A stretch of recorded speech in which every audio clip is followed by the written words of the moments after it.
ಬಾಗೇಪಲ್ಲಿ ತಾಲೂಕಿನ ಎಲ್ಲ ಸಾರ್ವಜನಿಕರಿಗೆ ಕರ್ನಾಟಕ ರಕ್ಷಣಾ ವೇದಿಕೆಯಿಂದ ಇವತ್ತು ಬೇಡಿಕೆಗಳ ಪತ್ರವನ್ನು ಬಾಗೇಪಲ್ಲಿ ಪುರಸಭೆಯ ಮುಂಭಾಗದಲ್ಲಿ ಕರ್ನಾಟಕ ರಕ್ಷಣಾ ವೇದಿಕೆಯಿಂದ ಹೋರಾಟ ಮಾಡಿ ಒಂದು ಮನವಿ ಪತ್ರವನ್ನು ಮುಖ್ಯಾಧಿಕಾರಿಗಳಿಗೆ ಸಲ್ಲಿಸಿದ್ದೇವೆ. ಇದರಲ್ಲಿ ಮುಖ್ಯ ವಿಚಾರಗಳು ಹಲವಾರು ಬೇಡಿಕೆಗಳ ಈಡೇರಿಕೆಗಾಗಿ ನಾವು ಹೋರಾಟವನ್ನು ಮಾಡಿದ್ದೇವೆ.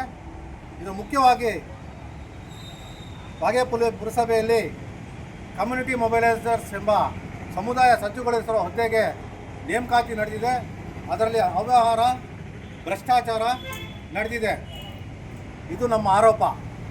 ಯಾಕಂದರೆ ಕಮ್ಯುನಿಟಿ ಮೊಬೈಲೈಸರ್ಸ್ಗೆ ಪ್ರತಿಯೊಬ್ಬರಿಗೂ ತಿಂಗಳಿಗೆ 18,000 ಸಂಬಳ, 18,000 ಸಂಬಳ ಇರುವಂಥ ಹುದ್ದೆಗೆ ಇವತ್ತು 5 ಜನ ಅರ್ಜಿಗಳು ಹಾಕಿದ್ದಾರೆ ಅಂತ ಹೇಳೋದು ಹಾಸ್ಯಾಸ್ಪದ.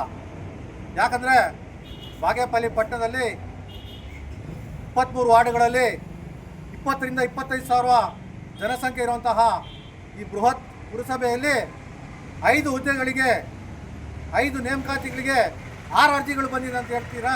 ಇದು ಯಾವುದೇ ರೀತಿ ಹೇಳ್ತೀರಾ? ನೀವು ಸರಿಯಾದ ಮಾಹಿತಿ ಕೊಟ್ಟಿಲ್ಲ, ಪ್ರಚಾರ ಮಾಡಿಲ್ಲ, ಪತ್ರಿಕಾ ಹೇಳಿಕೆ ಕೊಟ್ಟಿಲ್ಲ, ನೋಟಿಸ್ ಮಾಡಿಲ್ಲ. ನಿಮ್ಗೆ ಇಷ್ಟ ಬಂದಂಗೆ ಕಮ್ಯುನಿಟಿ ಮೊಬೈಲೈಸರ್ಸನ್ನು ಭ್ರಷ್ಟಾಚಾರ ಮಾಡಿ, ಅವ್ಯವಹಾರಗಳನ್ನು ಮಾಡಿ ಇವತ್ತು ಕಮ್ಯುನಿಟಿ ಮೊಬೈಲೈಸರ್ಸನ್ನು ನೇಮಕ ಮಾಡಿದ್ದೀರಾ. ಇದರ ಬಗ್ಗೆ ನಾವು ವಿರೋಧ ಮಾಡ್ತಾ ಇದ್ದೀವಿ. ತಕ್ಷಣ ಕಮ್ಯುನಿಟಿ ಮೊಬೈಲೈಸರ್ಸ್ ಹುದ್ದೆಯನ್ನು ರದ್ದು ಮಾಡಬೇಕು.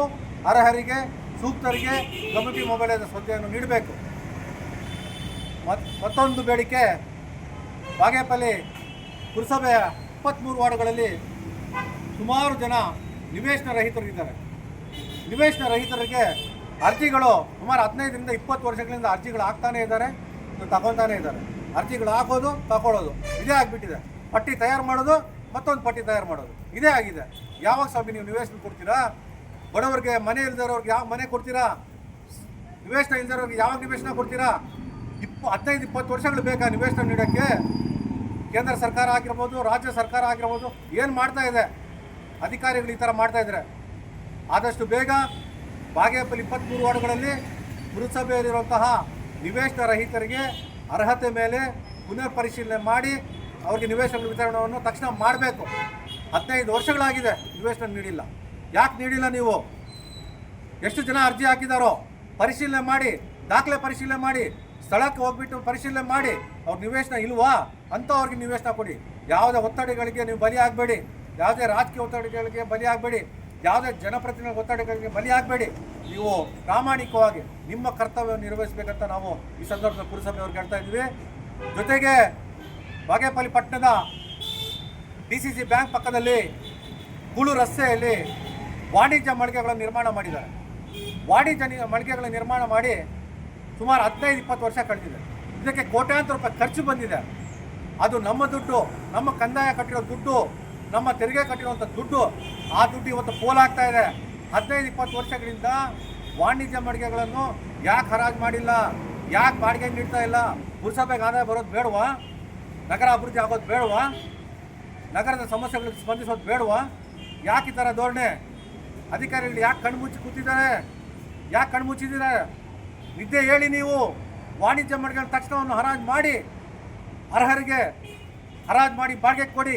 ಲಕ್ಷಾಂತರ ರೂಪಾಯಿ ತಿಂಗಳ ಬಾಡಿಗೆ ಬಂದರೆ ಪುರಸಭೆ ಎಲ್ಲ ವಾರ್ಡ್ಗಳಿಗೆ ಅಭಿವೃದ್ಧಿ ಮಾಡೋಕ್ಕೆ ಅನುಕೂಲ ಆಗುತ್ತೆ.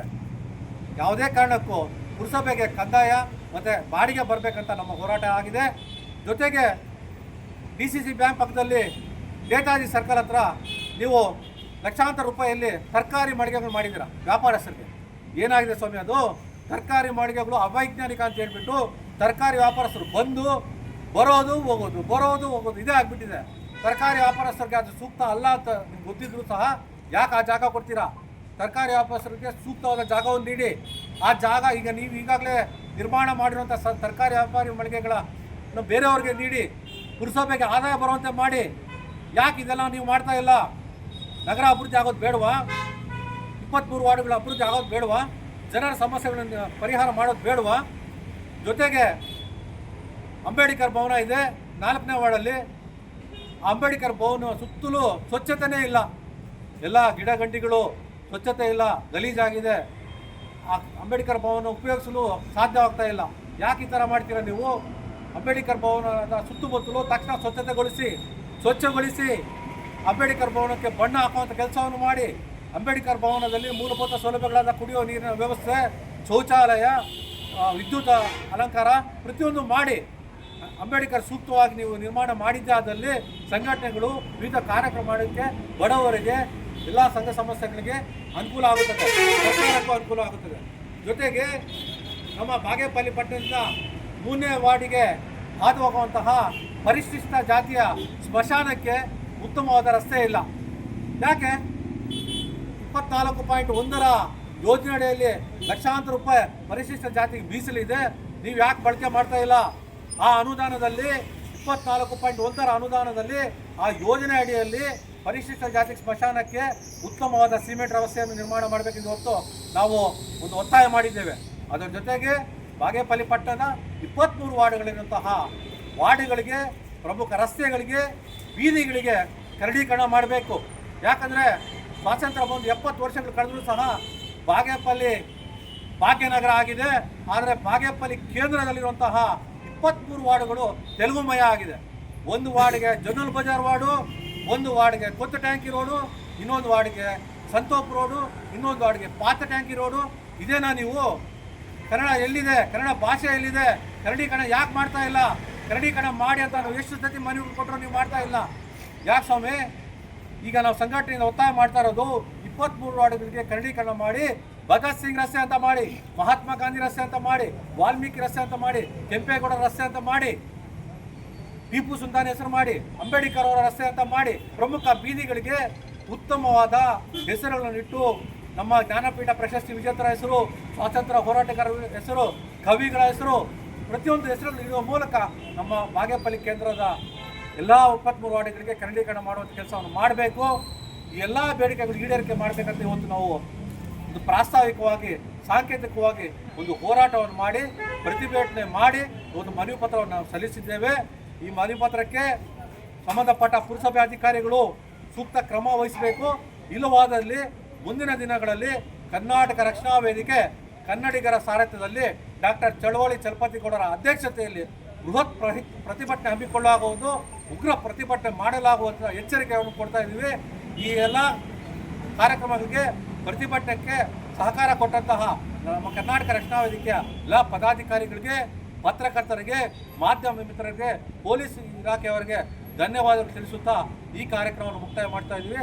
ಜೈ ಹಿಂದ್, ಜೈ ಕರ್ನಾಟಕ.